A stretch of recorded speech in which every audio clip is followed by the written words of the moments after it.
Welcome to another episode of the Network State Podcast, where we explore the future of technology and its impact on society. In this episode, we're joined by Bara Badwan, an MIT grad and Yale Ph.D., now working in tech, who's deeply familiar with and very concerned about artificial intelligence, to discuss the pressing issue of AI replacing our jobs. As AI continues to advance at a rapid pace, there are concerns that many jobs may become automated, leaving workers out of a job. We'll be exploring the following questions. What jobs are most at risk of being replaced by AI? Can AI be used to create new jobs? And if so, what types of jobs? And how can we ensure that the benefits of AI are distributed fairly across society?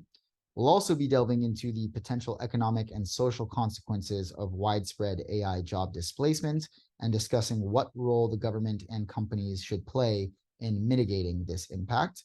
We'll explore the possibility of implementing a universal basic income and the philosophical questions around work.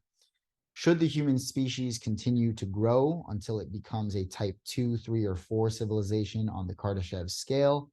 What are the societal implications of AI replacing most of our jobs? Join us as we navigate the complex issues surrounding AI and job displacement and explore how we can ensure a smooth and fair transition to an AI-dominated workforce for all involved. Since we're just starting out and could really use your support, if you like this episode, please whisper, touch me, and push that like button or smash it. Share this episode, comment, sign up for our newsletter, retweet our episodes to @Balajis, that's BALAJIS on Twitter, so we can get his attention and get him on the podcast. I promise we'll make it all worth it for you.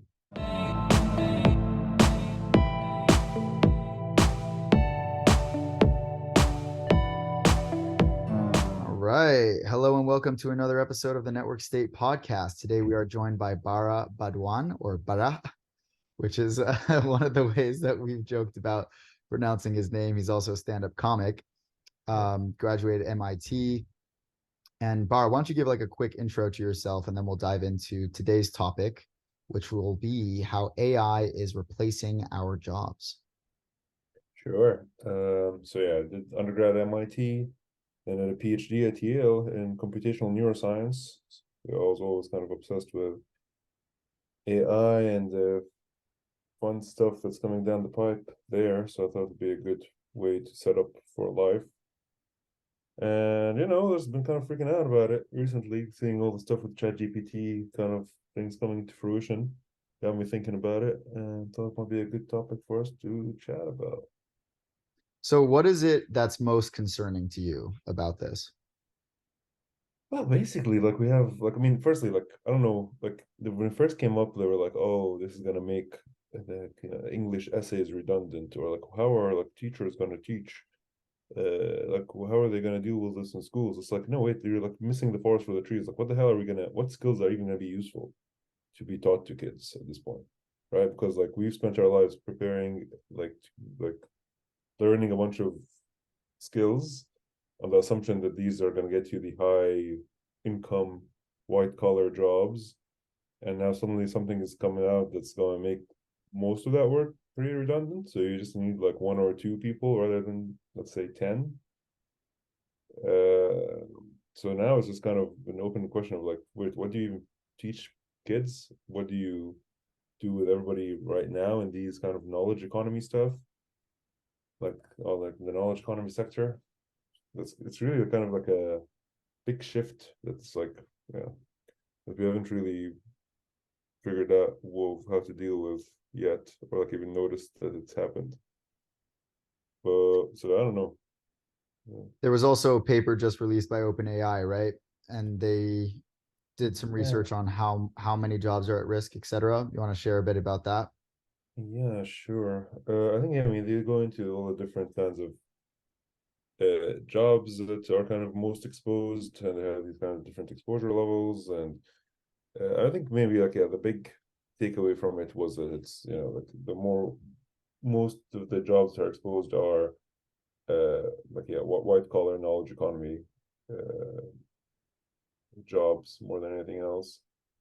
Yeah, I'm happy to kind of let's share it. We can even get the chat GPT to really explain it for us because why not? Why not, right? Let's make it meta. Yeah, go Podcast, for it. podcast script writing is one of the jobs is going to be on the way out, I guess. Hey, let me see. Should I share the screen or not? Why not? Yeah. All right, let's do it. I don't know, how do you feel about this, Adrian? Um, I have been thinking about this for a really long time as well. I think that this is a major concern that we really need to address, not only because it's so clear that this is going to replace so many jobs that we kind of expected, but also because on the other side of the problem, the education system has been failing for the past, 150 years. So it's not even that, these are at risk just from the side of AI taking over, but because from our education system's perspective, which is the potential solution to this problem, it has been so slow to adapt because it's extremely complex and bureaucratic and centralized in a lot of ways. It's going to be very, very difficult, or it's going to take a long time to prepare us in a way to deal with this problem. But we'll dive into that a little bit more because I think um, there are multiple solutions to the problem, and that's just one of them that could be like the long term.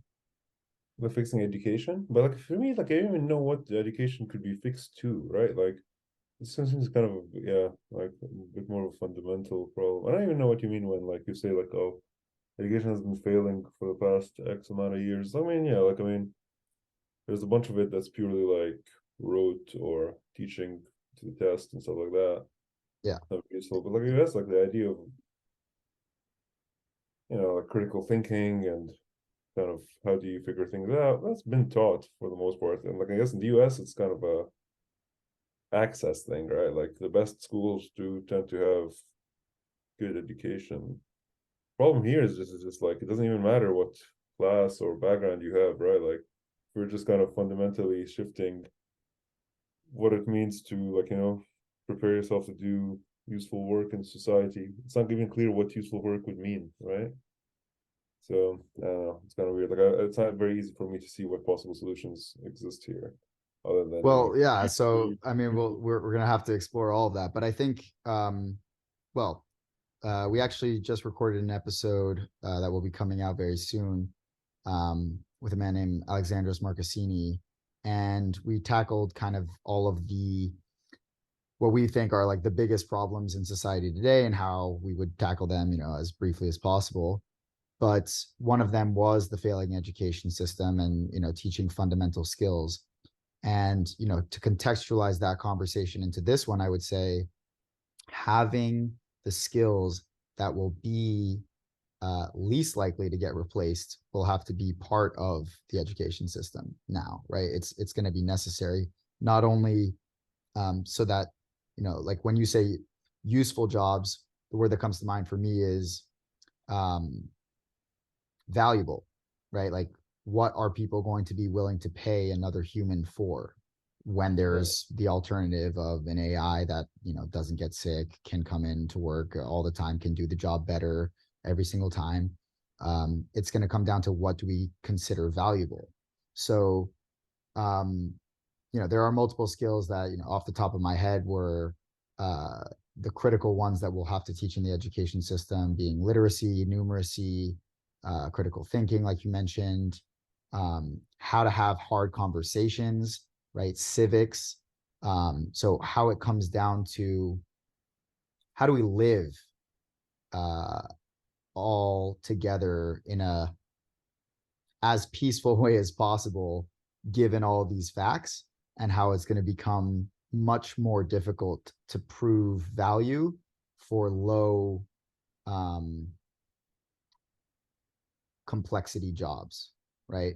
Um, and it's not just like ChatGPT, which I want to dive into this paper a bit, but it's also like Tesla with the Optimus bot, right? Which is going to be automating all Uh, the physical tasks that are oh, boring or dangerous. Well, that's the thing. Like, I think even like right now we're in a state where like the physical tasks are much harder to automate than all these things. Like numeracy and literacy are kind of that's kind of it's bread and butter here That's in the China. base level. Yeah, because we have to keep in mind, right? Like there's No, I'm still saying an insane percentage of the world that doesn't have those skills.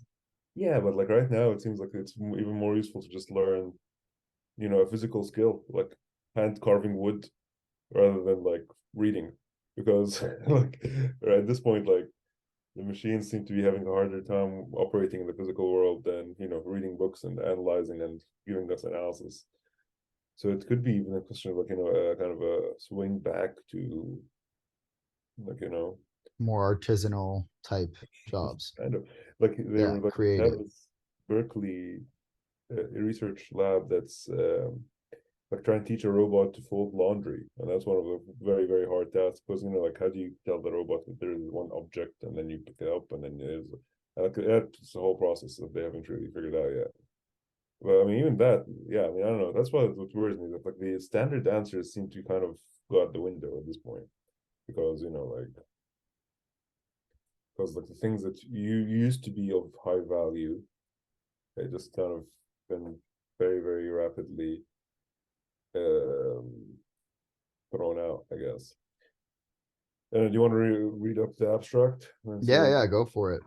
All right. We investigate the potential implications of generative pre-trained transformer (GPT) models and related technologies on the U.S. labor market.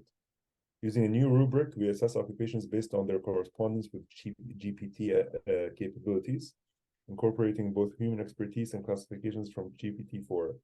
Our findings indicate that approximately 80% of the US workforce could have at least 10% of their work tasks affected by the introduction of GPTs, while around 19% of workers may see at least 50% of their tasks impacted.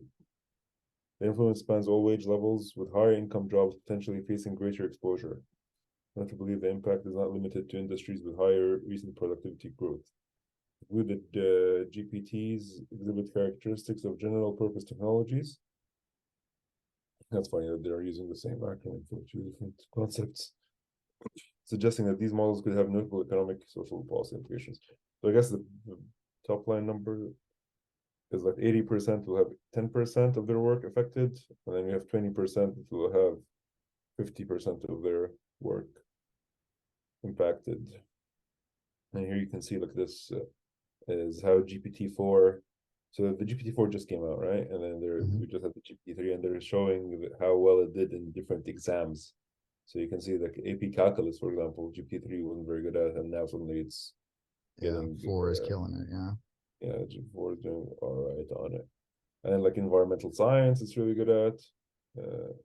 It's EBRW. What is that? The SAT, but some sort of version of the SAT. I don't know. But yeah, I mean, I think like, this is all to contextualize again, this is just for GPTs, right? Like this isn't even all automation Yeah, that we risk taking over much more quickly than I think we're prepared. And when I say we, I mean our political structure ready to act on quickly enough, right? It's something that and actually I don't know, Bara, if we want to if there's anything else in this article before you stop sharing and that you want to dive into. no, Um, I mean, I think we've got the main gist of it. Yeah, okay. Um, yeah, so like, when I was looking at the rise of Andrew Yang um, as a potential original machine. presidential candidate and talking about um, UBI, that was another potential solution that I saw that would help take us over through this transition period, because I don't think that we're going to get long-term sustainable solutions in place on a macro scale when it comes to the education and political systems being completely um, accelerated like they've never been accelerated before. Yeah, So we're going to need a quick fix that helps the transition period of hundreds of thousands, if not more, of jobs being replaced much more quickly than those systems can keep up with. right. I mean, I don't know, like who you could argue maybe like a very base reading of. I'm probably gonna butcher everything here, but like you could argue that there is a kind of a Marxist reading of this entire thing where Marx kind of saw this coming a couple hundred years ago, when the idea there was that, like, it's always the greatest, like, barrier to, like, making profit. Like, you can always make more profit using a machine versus a human, basically. But, like, machine costs are fixed, labor costs are not, and then, like, you can replace laborers and machines, you can always make a higher profit. So there's this kind of tendency towards automation in capitalist systems will always be true. And but like if but capitalism kind of depends on people having enough money. So, like, if you want to replace a laborer with a machine so that you can produce your product for less cost, if that happens en masse, and then you really don't have anybody to sell that product to, like, that kind of breaks the system, right? Like, if everybody is unemployed and they can't afford this product, then even if you're making it cheaper, you're not making much of a profit because there's no actual consumer base to buy these products. Interesting. Yeah. Because So there's the balancing of supply and demand also being dramatically affected because yeah, one man's income is another man's spending, right? Or so on and so forth. So if we have this mass automation event where everybody is kind of unemployed because, like, nobody really has any real skills or values that will add anything, then how are they even going to consume the things that are being produced so cheaply with the machines? So the entire kind of paradigm feels like it's going to break. At that point, you might as well just have the, workers control the means of production or something like that. If the means of production becomes super easy, where everybody can just create. But yeah, I don't know. Like, maybe we should just go back to farming, produce food, get the basics down. That seems like that gives me a little more. Buy land, start farming. so okay, so That's ridiculous. all right, well let's dive into that for a second because I actually think we should explore the potential implications of there not being enough consumers to purchase this cheaper result of labor. But I don't think that would there's a percentage of the population that will be more impacted than the other, right? The people who are controlling these machines will have an enormous amount of wealth and they will still be able to use that wealth to purchase whatever they want and serve other wealthy people. So it's really just going to create this polarized or even more polarized wealth gap um, where now not only can you, and actually, when you think about how cheap it will be to mass produce things more so than it ever was, they could still become wealthy by selling a product for extremely cheap to the masses that would be extremely poor in these scenarios. And still, because they're selling to so many people, it ends up being extremely successful for them, right? Let's say they're Well, producing a medical device that helps you, keep track of your health, something that everybody would need. And they've gotten the means of production to be so efficient that it's extremely cheap to produce and sell. And even if they have like razor thin margins, like a cent, per sale, but you're selling to billions of people, right? That's still substantial enough. but the thing is, like, So if the billions of people, if the core assumption is that people just have no any more skills that are useful for getting any sort of income, then they, like, 1 cent might be too much for them, right? Because, like, if the core assumption is that, yeah, like, we have this AI that's going to effectively do anything a human can do, therefore there's really no reason a human should ever labor because he's not adding or anything that the machine can do for cheaper and faster, then yeah, like, there shouldn't be any income for them at all. And even so, like, in terms of labor, in terms of, capital holders, yeah, like, you can own capital in its various forms, and you can use it to generate some new product. You can use it to generate some new entity, but then you can't really sell it if there's no, like, yeah, right, like, there's nobody who's, like, you can sell it to swap it with other capital owners, but yeah, I don't know, like, it doesn't make much sense. I don't see how we untie that kind of well, it depends if it's uh, absolutes, dogma. right? So like if there are if there's truly a world in the near future in which Yeah. the masses of people can literally not make any income, like zero, Yeah. because they have absolutely zero value producing skills that are better or different enough than what AI can do, then yeah, that's a real scenario. But even in that scenario, what I would hope would happen and what we should really be pushing to happen, is to have a world of abundance that is governed in such a way that everybody can have their needs met. And obviously, it's much more difficult to do that in practice, but I'm saying the guiding light there is if we're believing in some form of liberalism, as the guiding light, where everybody should live the lives that they want to live as long as they don't do others harm, then we would need to have a guiding light that says, um, we have so much abundance in resources and value and capital, that everybody could have what they need, Right. but and this is where it comes down to, I think, a question of human nature.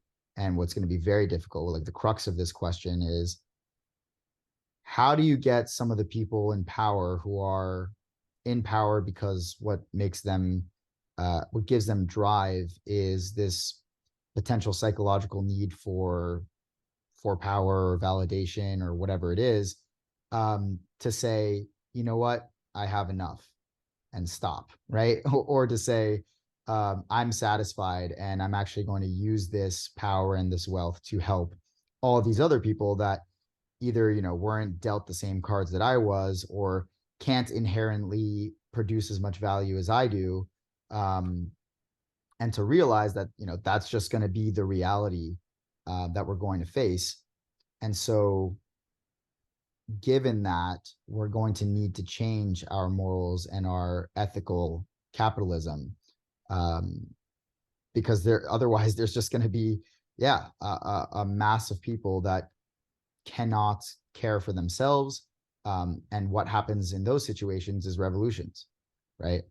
So, um, there is no bright future where everybody wins unless the people who win extremely, right, or significantly more than everybody else, are willing to share Yeah. or to be satisfied.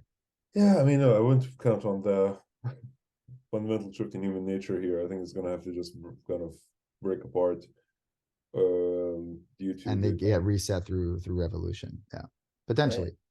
but like I'm kind of like I think yeah, I mean long term I think these are kind of interesting things of like just given an axiomatic world of like all right, let's say that machines can do everything. Short term in reality though, what I think might happen now is that a lot of like we have this kind of mental model of this of society right now where it's like there's some really extreme rich people and there's the poor who really needs assistance, the working class people, and then there's this kind of subsegment of working professionals who are doing relatively well in the system and kind of are surviving like in the current model are very very well paid relative to society, but perhaps they're still kind of laborers, right, in some sense, like lawyers, doctors, software engineers, product managers, etc. Yeah, And these yeah, people are making between let's say 100K and 5 million, let's say, within that range.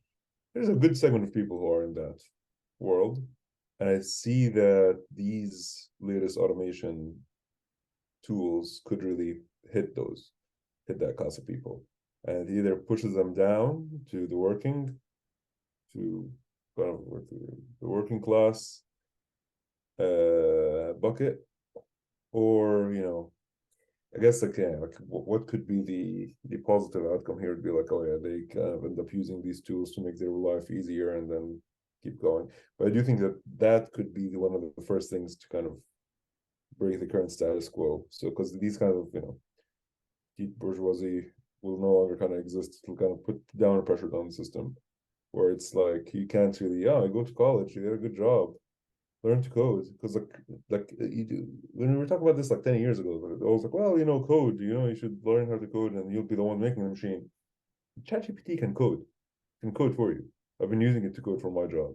So okay, full disclosure, what I do during my day job, other than stand-up comedy, is um, I'm part of the system, right? Like I'm doing machine learning and artificial intelligence for drug discovery, so to predict if drugs are going to be approved. So for that job, there's a lot of coding involved. I'm creating AIs to basically replace drug researchers, right? And that job could be replaced by ChatGPT because uh, it can really generate code that I can use. I've been using it the past week, being like, all right, I have this problem with work. Let's do this. Okay, this is the code. Try to run it. It's buggy. Give me something else. So over time, like in a week, I've been doing way more work than I would have done otherwise. I haven't told my boss how easy things have been so far.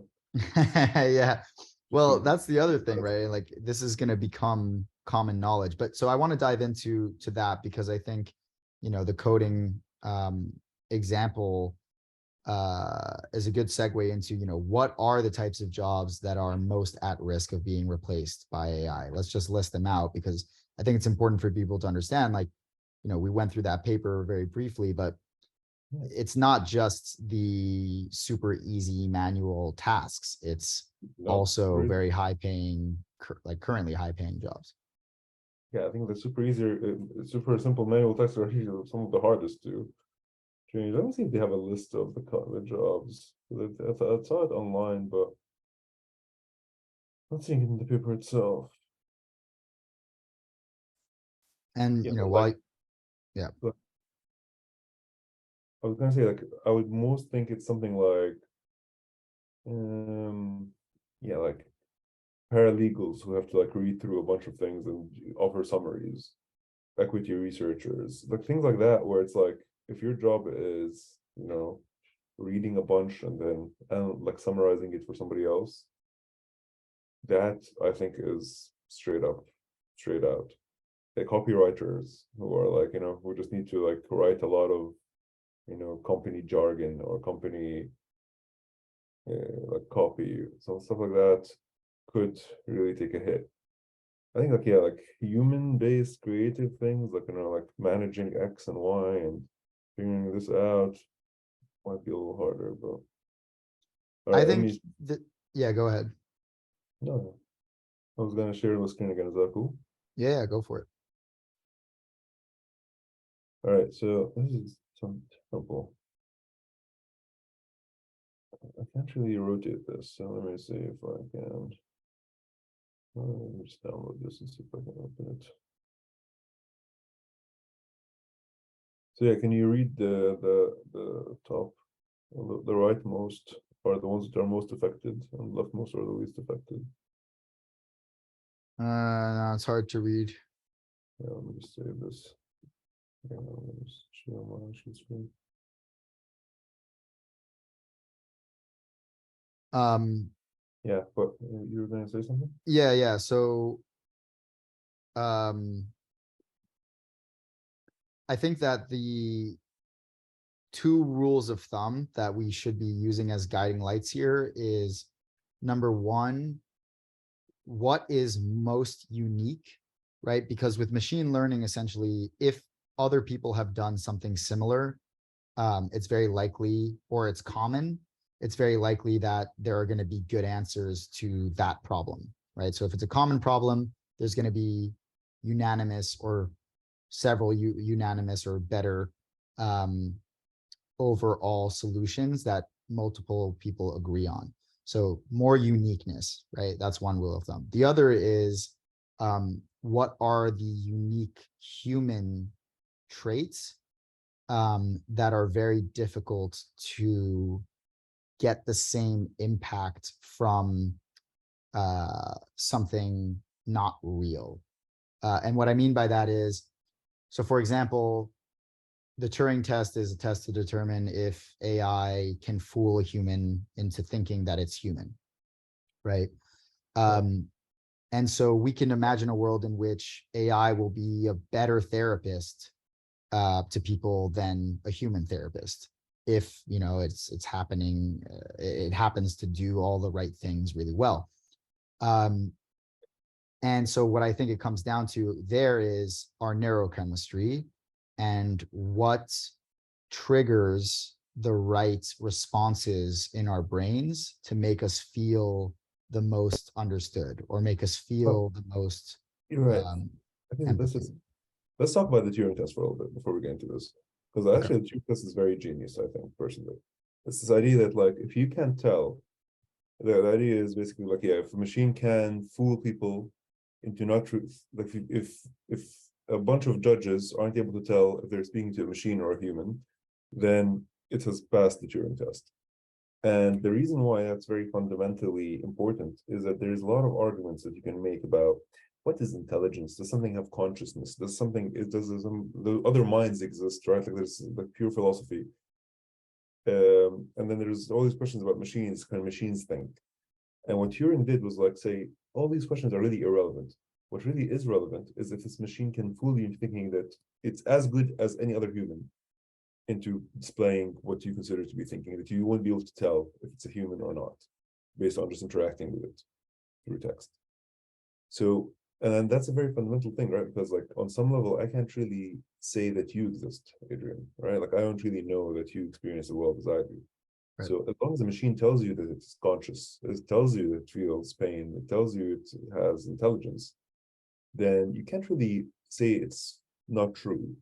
You'd be like, oh, well, we know how you were programmed on this data set, therefore it's not true. Right. You were programmed to say that, and therefore Yeah, it's not true. Right. but on some level, it's like you might as well be talking to a human and making that same argument. It's just out of Mm-hmm. Yep. politeness, you're like, or we just assume that everybody has some consciousness and we agree that we have the same one. So I think that's a fundamental insight from the Turing test setup, is that you don't really, once machines start arguing that they are conscious and can fool people enough that they can't really tell the difference between humans and machines who they're talking to, then at that point, that's going to open a whole cascade of things, right? Then you start talking about civil rights, because ultimately you have conscious beings. Can you inflict pain on them? Do they have any sort of vested rights themselves in a society? That's going to be very, very interesting as well, right? Like, that's going to be like, you never see the next civil rights fight coming, right? Like, people who were fighting to abolish slavery had no idea that there would be like 50 years from then being like complete equality. People who were fighting for equality in the 60s had no, like, were probably very anti-LGBT on some level. Like, they were fighting for one level of things, and then it kind of always expands. And I think the next one is going to be some sort of machine-based civil rights, because I mean, yeah, ultimately you're gonna have a conscious being or something that's claiming is conscious. And I'm seeing a lot now with this arguments about ChatGPT, where it's like, well, actually, it's just just predicting the next word in a sentence. It's not really doing what you're doing. Which like I don't know, like it's trained. That's how it's trained, right? It's ultimately it's just a bunch of it's a neural net. It does have a bunch of nodes that have different weights, kind of like how your brain does, right? And it's huge enough that it kind of generates some very striking responses. I feel like there's a lot of wishy-washy stuff where it's like we feel like we have a certain consciousness and we're kind of magic, and therefore because this thing isn't us exactly, therefore it's not going to be conscious, it's not going to be true intelligence, etc. and so forth. I mean, yeah, I mean, ChatGPT maybe it's not there yet, but I think it's quite clear that it's going to be happening soon, and that argument is going to be coming up a lot, where there's going to be a bunch of people who will just refuse to acknowledge that machines have intelligence on some level that's beyond just a utility. I think I the main completely agree. Yeah. You don't even need to imagine it, right? We are already seeing this with animal protection organizations like PETA, right? Like if they're fighting so ferociously for the rights of animals that a lot of people already consider are not conscious, quote unquote, conscious or intelligent, um, why would that stop for something else that, again, makes us feel these things for them, right? And that's why I think it's not so much about the logic. It's going to be a lot more about the emotions that people feel. I think it's absolutely realistic that people will fall in love with their AIs, that they will want to marry their AIs, You just add, all of the right technologies to trigger the right reactions that you want, or the optimal reactions that you want. And you can see that this could replace, pretty much everything. When you extrapolate it down more and more, right, you shed all the layers. We're just bags of sensory things, right? So we can feel, smell, right? We've got these emotions, all that. And so you separate all of that. If people want to be happy, if people want to feel fulfilled, if people want meaning, there are ways to produce those feelings in your brain from a neurochemical perspective. Now, I think like there will also be a wave of people that differentiate between, but is it real, right? And by is it real, it's, am I affecting another human life, right?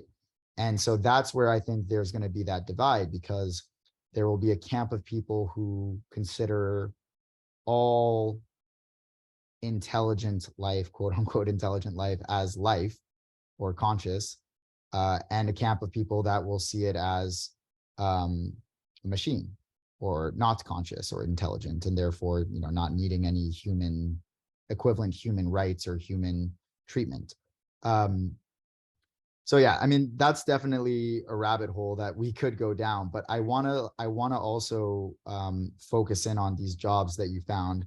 And I want to focus also on, like, how this is going to be immediately relevant in the next, 5-10 years.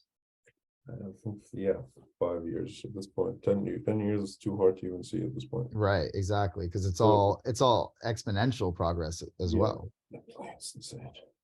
All right, so industry average LLM exposure, so large language models. So this is showing you, like the average would be like 60-70% of the work could be replaced. So data processing, hosting, and related services, other information services, publishing industry, insurance carriers and related activities, credit intermediation, security, commodity contracts, and other financial investments, professional, scientific, and technical services, lessors of non-financial intangible assets, broadcasting, monetary authorities, central bank, all right, the Fed, it's gonna come for you, it's gonna come for the Fed. I don't know how that would even work, but So I actually think this brings up another really interesting topic. And guys, we could put a link to this in the show notes for everybody if you want to see all the jobs listed. But yeah, Bar, you can go ahead and stop sharing. So the really interesting thing that I want to explore there is what would happen if we had AI running our governments.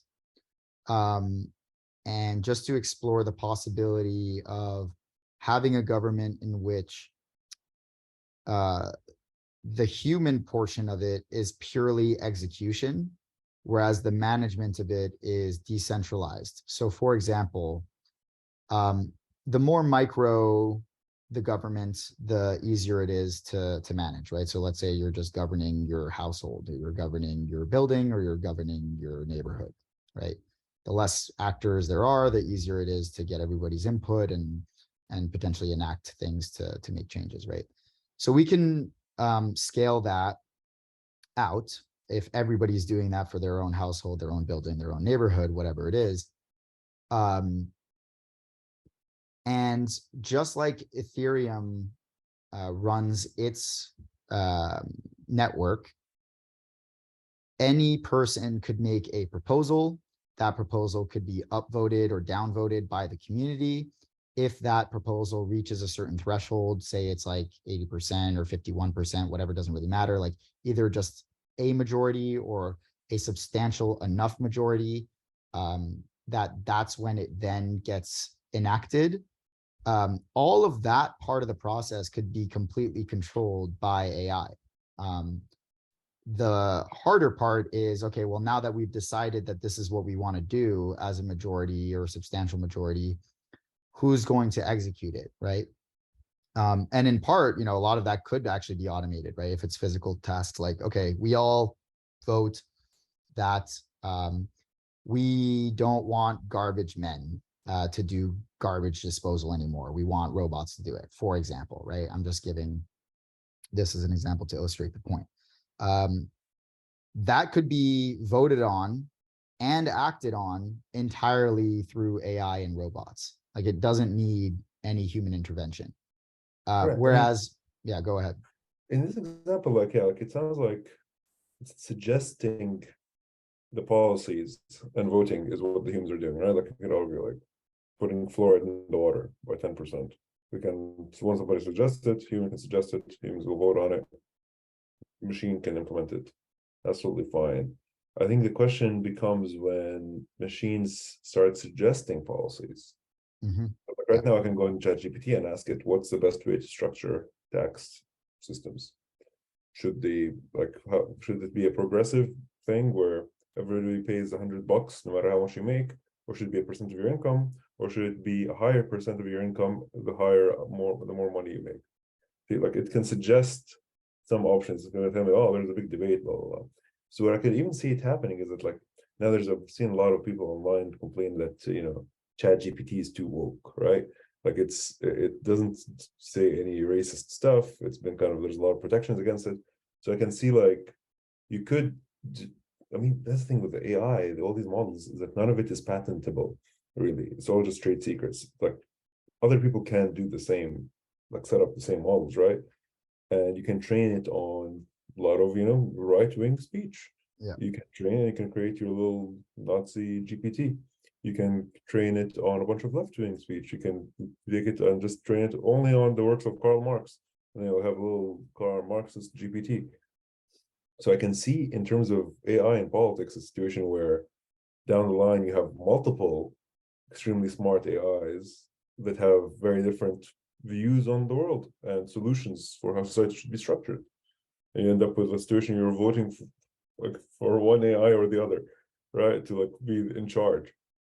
So I mean, that's gonna be a crazy down the But line. that's why I'm thinking, and look, like, that's not a bad thing. I think that it's just, we need more personalized government at that point, right? Because the problem is not that there are diverse ideas that are on completely opposing sides of the spectrum. The problem is that you are trying, right? Not you, but like society in general is trying to force people who are on different sides of a spectrum to get along in certain ways, or that some people on one end of the spectrum are forcing other people on the other end of the spectrum to live in certain ways.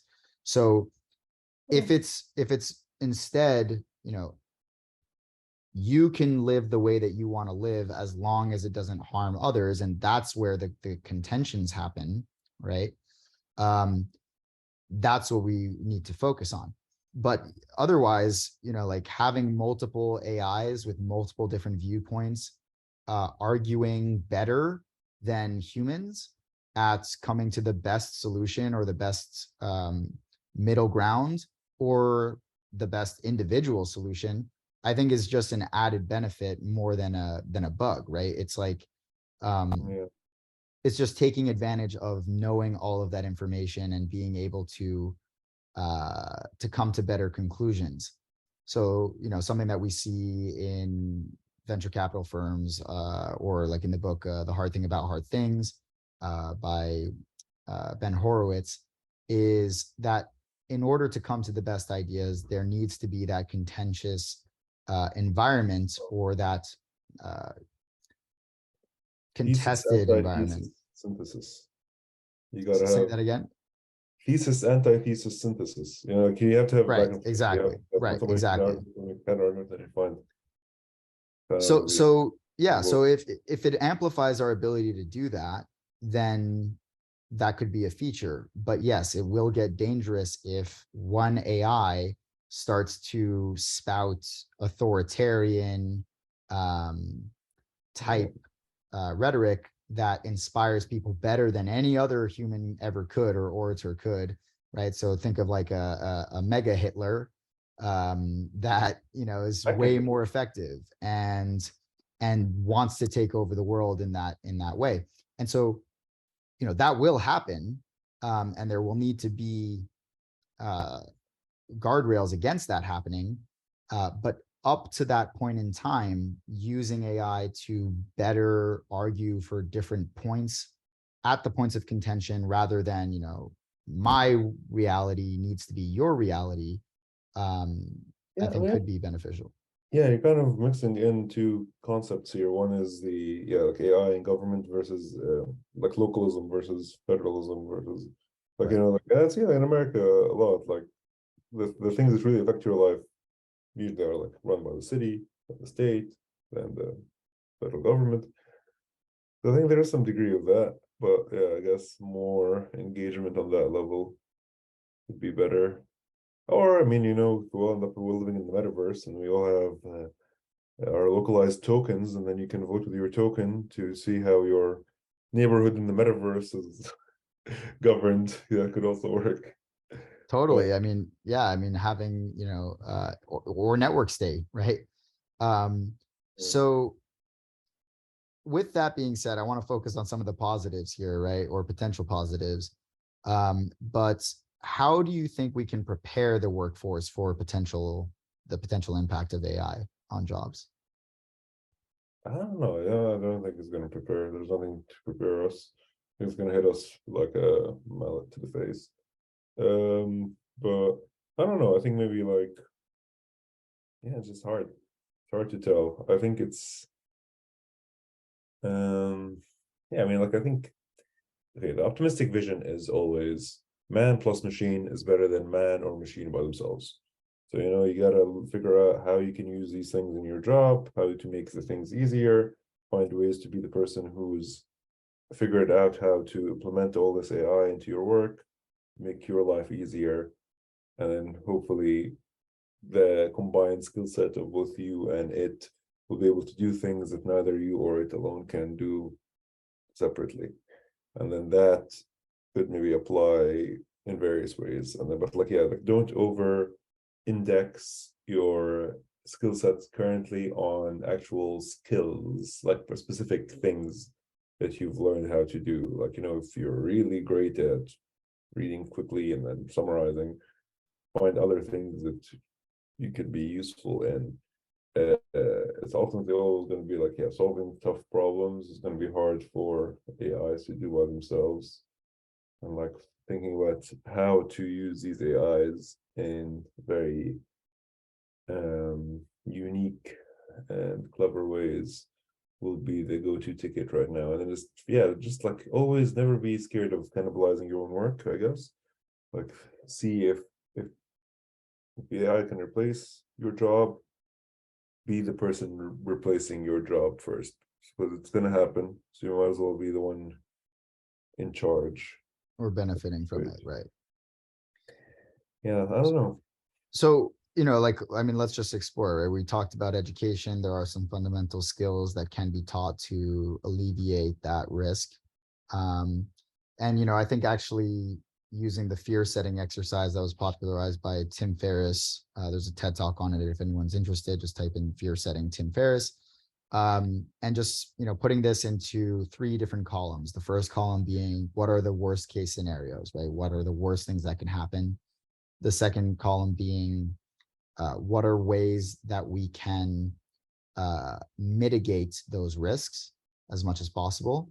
And the third column being, what are the steps we could take to get back to the status quo if the worst case scenarios were to happen, right?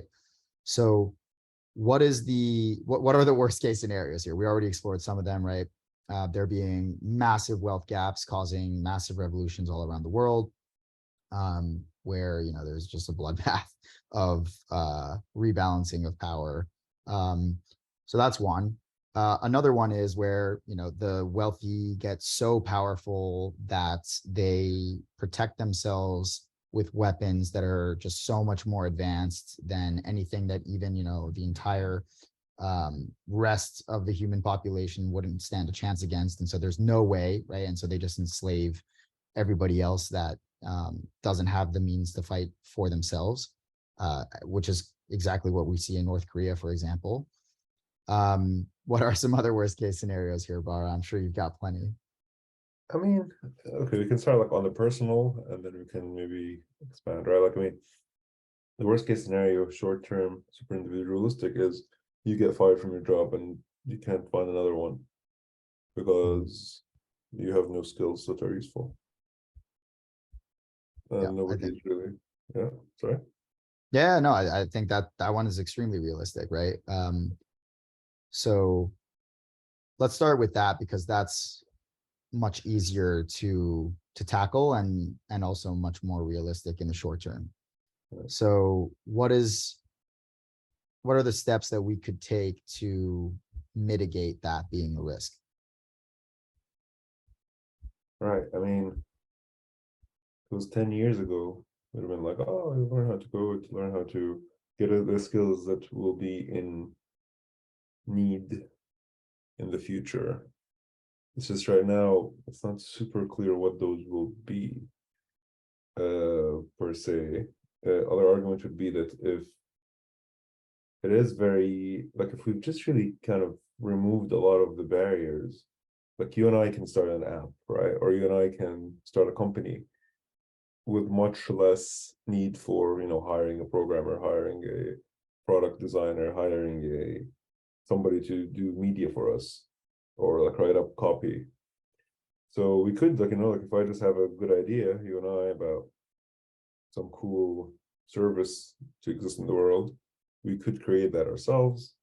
We're not going to get VC funding currently because things exploding, but it's good. It could be something if we can figure out something that's, where we can generate more income than it costs us to generate it. Then then we've suddenly created a viable business in a much easier way, right? Like, it's much easier for us to create a business of our own right now. But can everybody do that? Can everybody do this at once? I'm not even saying it like in a like, oh, can everybody do this? No, but like, if by definition everybody's doing that, I don't know, there's Who's something. buying it? Yeah. Yeah. Well, no, there is also, yeah. I mean, so the extreme of this example is everybody is an entrepreneur and everybody can start a business and create value because they see problems that they can solve, right? And I Right. think that that's ultimately the answer, right? Like, you can mitigate the risk of being replaced by getting really good at understanding how to create value for people, um, by finding the problems that people are experiencing and finding solutions to those problems, right? And then either building a solution to solve the problems or solving the problems yourself for them. So yeah, definitely learning how to problem solve and implement or execute on that problem solving, which is basically entrepreneurship, is one way to mitigate that. Another way would be just understanding through the latest research, right? Because like you said, it's hard to tell what this is going to look like, um, even in the near future.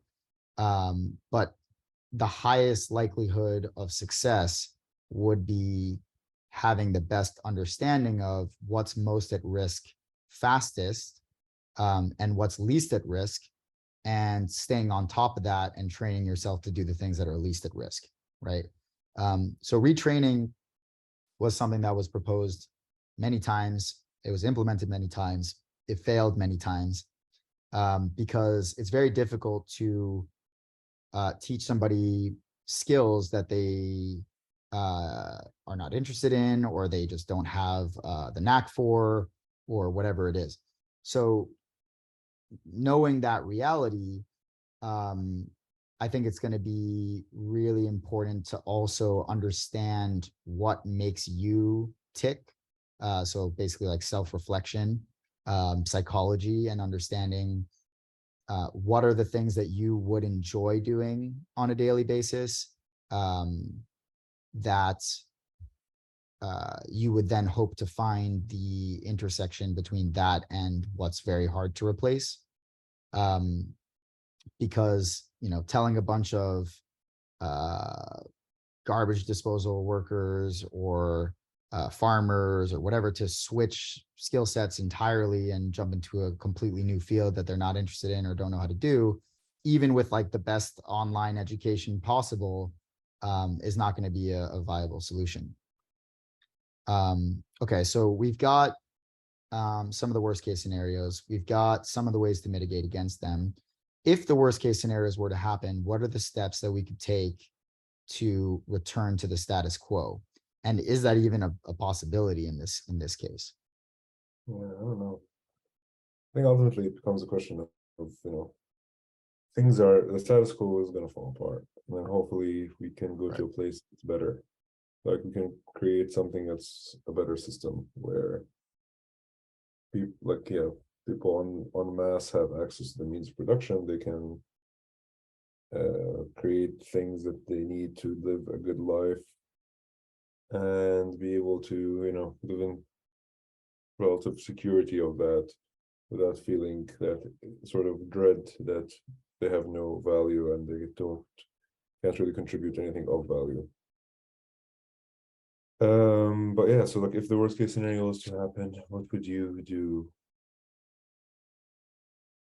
Yeah, I mean, in that case, like, yeah, you just have to see what is hiring at that point, right? Like, then you just get whatever jobs are available in that world that you could do, or you create your own. I also But think there's it's, yeah, go ahead. no, let me make the point because I might go a little off topic, but there's Well, I'm I think just it's very thinking it's kind of, self-balancing is kind of built into this system, in a unfortunately violent way, but it's just kind of how it is.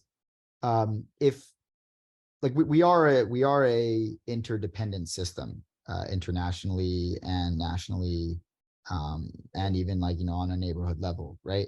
If there's enough people that are not able to get jobs, produce income, whatever, that leads to more homelessness. Homelessness, as we've seen again and again, leads to a lot of mental health issues. Mental health issues lead to a lot of instability and potential violence, which is bad for everybody. So it's like, you have to see that you have a part to play in helping every player get to a point of um, equilibrium or some positive place, or you're also shooting yourself in the foot, right?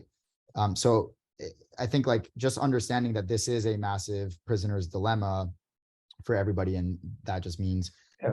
if I mean, everybody everybody has a vested cooperates, everybody interest. wins. But if one Everybody person, has a vested interest in creating us like a society that looks out for people, right? Like right, we all benefit from that. This pure idea of me would not really create a society that's very useful. And I think that's the difference between like pure laissez-faire capitalism versus socialism of some sort. Obviously, in every society there's a combination of both, and the US is no different.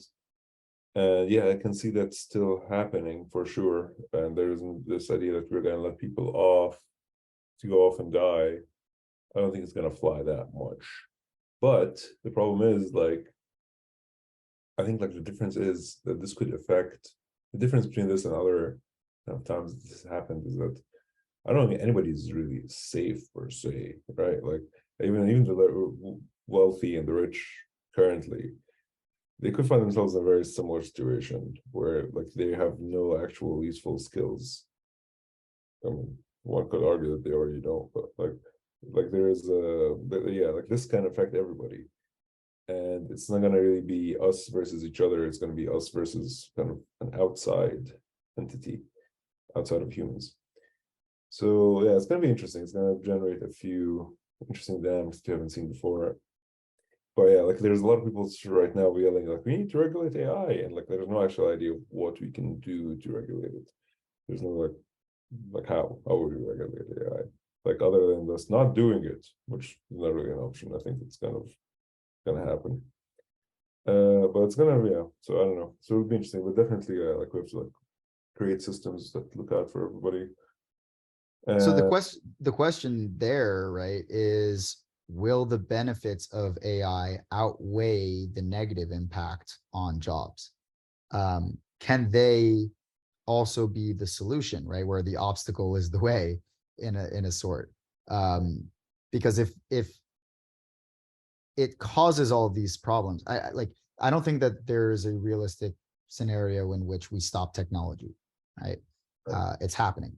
So if it's happening and it's going to cause all these problems, but it is also going to cause all the solutions to those problems, that's a viable option. Right. Yeah, it just becomes a question of like what role will humans play, right? Like if we ultimately become like pets, right, for this higher intelligence. It's like I take care of my dog. Its life is better off with me around, right? I give it a lot of solutions that it wouldn't have on its own. It could be a situation similar to that, where it's like, yeah, we're like these kind of dumb apes that kind of birthed this technology. It's way smarter than us. It doesn't really need our help on anything. It keeps us around, feeds us, and we can like go around being like, oh, you see my little artwork I did, and it puts it on like a fridge, and we're like, oh, good job, humans. So It could be, yeah. I mean, not it the also worst depends thing. on like, yeah, it also depends on, what do we define as utopic societies? Because if there's a world of abundance, and by Right. that I mean we are not wanting in resources, we are not wanting Yeah. in psychological needs, Okay, um well, that dog. that could be utopic, right? Yeah. And yeah, and a dog, yeah, the dog essentially lives that way with a good owner. So um it's going to come down to what we value more, and what the masses with power allow to happen more realistically. Mhm. um and if we can come to some form of consensus about what it means to have a society of abundance, um, then the advent of AI is not a problem, but a Yeah, solution to the problem. yeah, no, it's true. There's one thing I wanted to kind of hit on, which is my favorite topic to talk about, which is the second law of thermodynamics, which is like, uh, like I do think that people sometimes get this idea that like, with AI, if it's much smarter than us and it kind of solves all the problems, then, we are in this kind of utopia where we don't have to work, we don't have to do anything. I think there is a fundamental law of physics, what it makes it so that you have to always be working on some level. And it's, the second law of thermodynamics says that open systems, well, closed systems, any closed system will always go towards disorder. And then what does that mean? Is that like, we get more disordered with time. So how does any order exist in the world, right? What happens is that you're a subsystem that maintains order, but it exerts work to maintain that order. And by doing so, emits a bunch of heat in the surrounding system. And the overall becomes more disordered. That entire system overall becomes more disordered. However, there's a subsystem that gets more ordered. And that's how all of life exists, right? Like if you think by the cell, it's more ordered than just being a big mongrel of molecules. But to maintain that order in the cell, it emits energy in the surrounding, and the overall system gets more disordered. And then that leads to humans, like that leads to multicellular organisms, leads to humans, to human society. And that's why all society needs energy, right? Like us burning fossil fuels, us getting this energy from the sun, that's not just like a option. That's not optional. There's no world where we can turn that off. We need to keep exerting energy to maintain our order, so that anything with order can exist. And with time, the overall universe has to get more disordered. So it almost seems like over time, like if you look at it, like over the evolutionary time period, you started off with something very small and older ordered, like a molecule, became a cell, multicellular, became human. So this subsystem in this world is gaining more order and emitting more and more and more and more disorder. It even feels like a fundamental rule of the universe that's going to keep pushing it there, like pushing us, this living subsystem, into becoming more and more ordered. So you could think of AI as a kind of next step, right? Like we are gaining this other level of order, but that is gonna have to be maintained with energy. Like it's going to always be exerting more and more energy.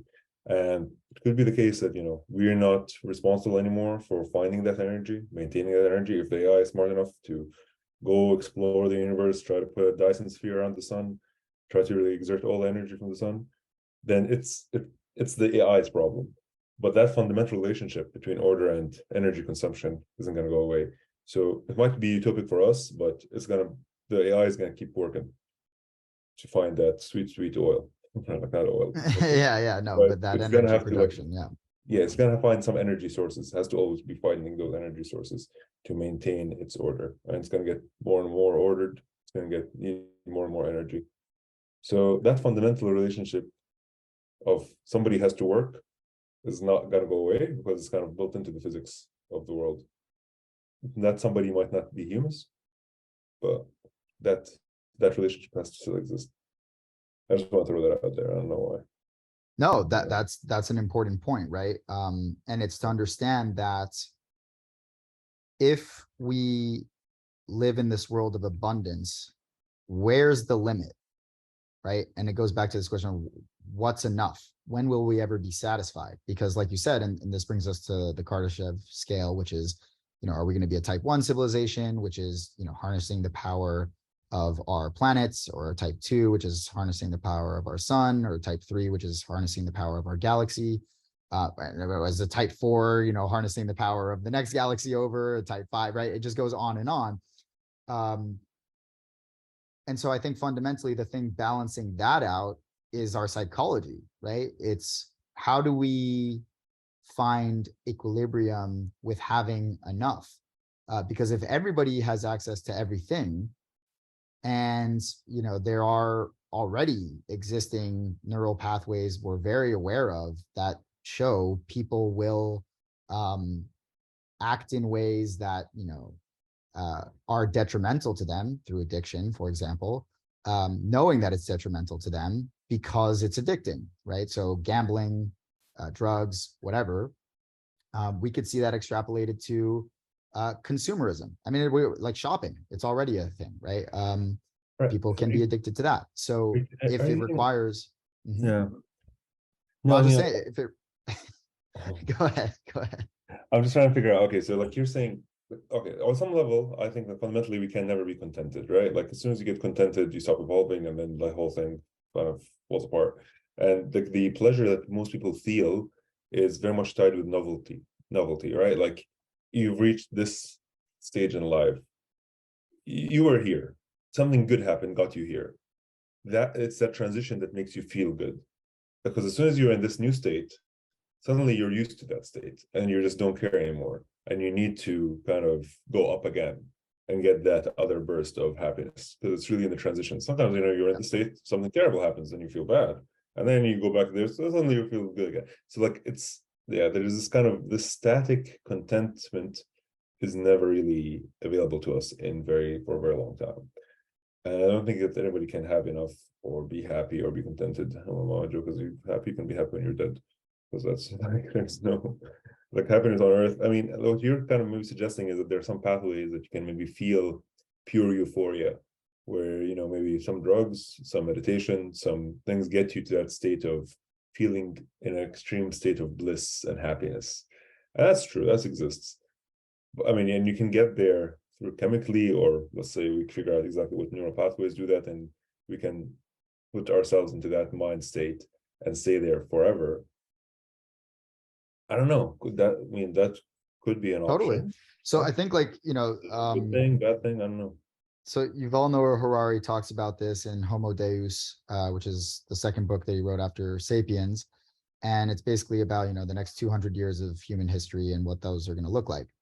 And if I'm remembering correctly, the first thing he thinks we're going to be focusing on the most is controlling our mental states completely through drugs. And it could be through other, more natural methods, but primarily through drugs. So if you could, yeah, like you said, get the benefits of, 70 years of Buddhist meditation or whatever it is to feel completely tranquil, satisfied, equilibrium. And I say Buddhist because their ideology is that life is suffering, and therefore, you can find contentment or satisfaction by a lack of desire. So not wanting anything more, right? And that's exactly what we're talking about when it comes to the opposite being not knowing when to stop wanting, or continuously wanting something forever. So on the psychology side, I think, having whatever that effect is, if it even can be fabricated, I don't know that it can be, but just to illustrate the point a little bit, right? Like learning to appreciate the little things that we take for granted, gratitude, right? Practice, those are all things that help us feel like we have enough, because really what is the opposite of wanting something is to be grateful for everything that you have and therefore not needing anything else. So, if that could be neurochemically fabricated in a way to give people that sensation in mass and they don't want anything more, and that's ethical, then sure, like that's a solution. Now, if that's not possible to do, then we'll need to find ways to make that a more predominant um, practice or habit for people. Maybe it's something that's taught in school, maybe it's something that whatever, right? Now, even if that's the case, though, I don't think that it's going to stop the people who will not be satisfied, don't want to be satisfied, from going after more. And so then you extrapolate out this Kardashev scale, and it's like, okay, well, if we are a species that, um, if we could see colonizing the galaxy as a natural part of human evolution, then we're just doing what we're supposed to be doing, right? Like we're basically doing the same thing we did on Earth, but now at a bigger scale, on a multiplanetary scale. So it's like, why is that wrong? I don't know, right? Like if there are infinite, well, there aren't infinite, but if there are like so many galaxies that it would be, really difficult to imagine a world in which that's not enough to supply um, people with the energy that they need, or the AIs with the energy that they need to do what we want. Then it becomes a philosophical question as to, like what should a species try to take advantage of as many resources to ensure its survival as much as possible, or should it find a point of equilibrium where it can find a way to be sustainable with the ways that things already are. Right. So I yeah. think, I think, yeah, like it's kind of purely it is within our nature not to be contented. And I think there's kind of evolutionary pressure not to be contented, right? Because if you are Right. contented, you stop, somebody else is not contented and they keep going, become maybe gain more power than you, are able to erase you. Therefore, their thought processes survive more than yours. We are contented. So it could be very beneficial for you on an individual level to just find this kind of contentment, live your life happily, and then move on. But from a kind of en masse level, I feel like those kind of traits have a hard time surviving, and therefore they're and spreading. So I do think we are kind of doomed to, if not us, things maybe we generate or this process that started to kind of keep going, and there's no kind of static equilibrium that we find. It's always going to be these exponential growths, plateaus, growth plateaus, plateaus. And we're kind of right now in that nice upswing. But So yeah, let's well, that I think that's a good place to conclude, right? So let's wrap it all together. Um, what do we think as closing thoughts for anybody listening who's concerned about AI replacing jobs, um, for what that means for them and what that means for our society as a whole? well, I mean, I think they should at least be mentally prepared that the world of tomorrow is not going to look anything like the world of yesterday. So don't be surprised when it happens. I think you got to prepare yourself by, thinking about what kind of world you want that to be. Be man plus machine better than man or machine. Remember that. So learn how to use these tools. Don't be scared of them. Try to be the first one out of the gate using them. And ultimately what this is going to come down to is becoming more and more powerful. These are tools that make us more powerful, and if we use those tools in good ways, we can create heavens on earth. We can create these tools in bad ways, we can create hells on earth. So it's really just more and more power, and the way we use that power is going to determine what kind of world we create with that tool. And hopefully, if you are feeling that, I mean, yeah, like hopefully it won't be a situation where these machines or this artificial intelligence will be something that's separate than us. Because if it's separate than us, then you can say that its interests and our interests might diverge. Whereas if it's completely embedded within us and kind of we're using it from the beginning and it's improving all aspects of our lives, then our interests and its interests will stay converged, and we can, grow together in the next evolutionary step. But we'll have to see. I couldn't think of a better way to conclude all of that. Bara, thank you so much for coming on the podcast. It was an absolute pleasure having you on. And I think these are all super, super important and relevant ideas for everyone to be thinking about, not only for your personal life, but also for societies and civilizations at large, and our interdependence in the world. So thanks again for tuning in, and we'll see you in the next one.